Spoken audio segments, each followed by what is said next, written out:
खबरों में आगे बढ़ेंगे। बीजापुर से बड़ी खबर है, जहां जिला अस्पताल लाया गया पार्थिव शरीर। आईडी ब्लास्ट में शहीद हुए दिनेश नाग। बता दें कि 3 घायलों को भी जिला अस्पताल लाया गया।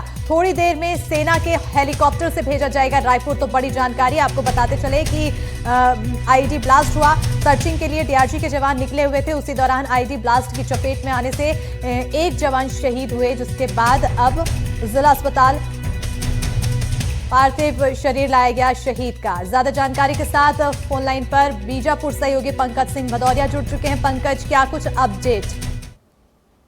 दरअसल देखिए, आज सवेरे की यह घटना है। सवेरे जवान जब सर्चिंग में निकले थे तभी सीरियल आईडी ब्लास्ट हुआ, जिसमें 4 जवान आए, जिसमें से एक जवान दिनेश नाग है जो कि शहीद हो गए और 3 जवानों को घायल हुए। घायल जवानों को एक्यूमेंट करके बीजापुर जिला अस्पताल लाया गया है, जहां पर उनकी स्थिति सामान्य बताई जा रही है, लेकिन उन्हें बेहतर उपचार के लिए रायपुर रेफर किया जाएगा और यहाँ पे हेलीकॉप्टर से उन्हें ले जाया जाएगा।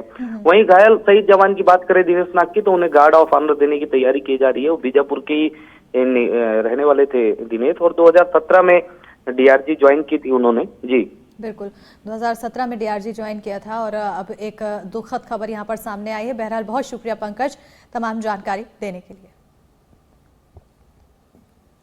बढ़ेंगे आगे। शिवपुरी से बड़ी खबर है, जहां कुपोषण से 1 साल की बच्ची की मौत की बड़ी जानकारी सामने आई है। मां ने ससुराल पक्ष पर लगाए गंभीर आरोप।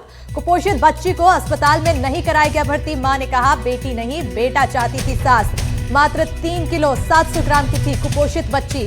डॉक्टर ने कहा इलाज ना मिलने से मौत हुई है। तो आज बेटियां भले ही जमीन से लेकर आसमान तक बुलंदी के झंडे गाड़कर अपने देश का नाम रोशन कर रही हैं, लेकिन समाज में कई वर्ग और परिवार ऐसे हैं जो बेटियों को आज भी अभिशाप मानते हैं। ऐसा ही एक उदाहरण शिवपुरी जिले के खादी गांव से सामने आया है। यहां एक मासूम बच्ची दिव्यांशी ने मात्र 1 साल में कुपोषण के कारण दम तोड़ दिया। मृतक बच्ची की मां ने ससुराल पक्ष पर आरोप लगाया कि कुपोषित होने के बाद भी बच्ची का इलाज नहीं कराने दिया गया, जिसकी वजह से उसकी मौत हो गई। मां खुशबू का आरोप है कि सास बेटी नहीं चाहती थी और बेटी होने के बाद से ही उसे प्रताड़ित करती थी। देवर भी पीटता था, ये भी जानकारी सामने आई। तो चेकअप होता था तो उसके बाद भी हालत क्यों बिगड़ी, इसकी कारण क्या है? दस्त जाती थी, मैं दस्त से मतलब मेरे घर के लोग ढील दिए, बोलते थे बच के क्या करेगी, मर जाने तो मर जाएगी। तो किसने कौन कहता था ये? मेरी सास। क्या नाम है सास का? सास का कुद्दनी नाम है। कुद्दन कुद्दन नाम है सास का। तो इलाज नहीं करवाती थी वो इसका? वो नहीं, वो देखना नहीं मांगती थी, ना मेरा तो ना इसको। कारण क्या है? कारण क्या है कि क्यों नहीं मानती थी? अब पता नहीं क्यों नहीं मांगते थे। और कोई बच्चा है आपके यहाँ? नहीं, यही है। तो क्या लड़की थी इसलिए ऐसा करती थी क्या? पता नहीं।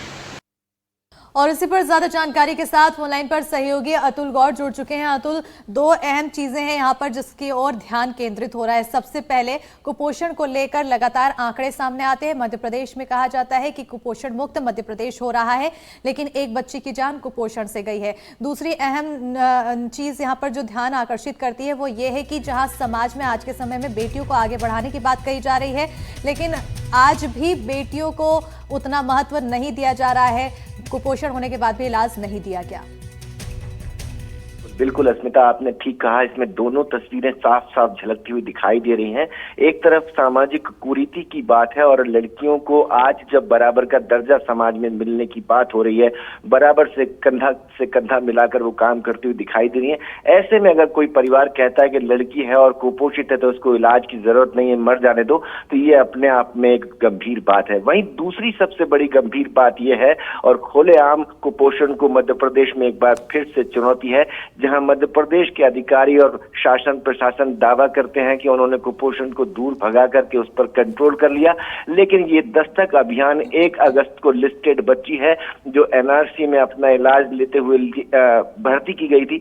इसके बावजूद इसे कैसे डिस्चार्ज किया गया, किसकी अनुमति से छोड़ा गया, क्यों इलाज में लापरवाही बरती गई और कैसे इस बच्ची की कुपोषण से मौत हो गई, ये एक बड़ा सवाल है। और इस सवाल का जवाब देने के लिए अधिकारी अब तक सामने नहीं आए। उनका कहना यह है कि कहीं ना कहीं परिवार वालों की लापरवाही से जान गई है, लेकिन बिल्कुल लापरवाही यहाँ पर परिवार वालों पे लगाई जा रही है। लेकिन कहीं ना कहीं ये भी गौर करने वाली बात है कि कुपोषण को लेकर जो भी अभियान चलाए जाते हैं वो अभियान इन परिवार तक क्यों नहीं पहुंचा। बहरहाल बहुत शुक्रिया अतुल तमाम जानकारी देने के लिए। रुकेंगे यहाँ बहुत छोटे से ब्रेक के लिए, जल्द हाजिर होंगे।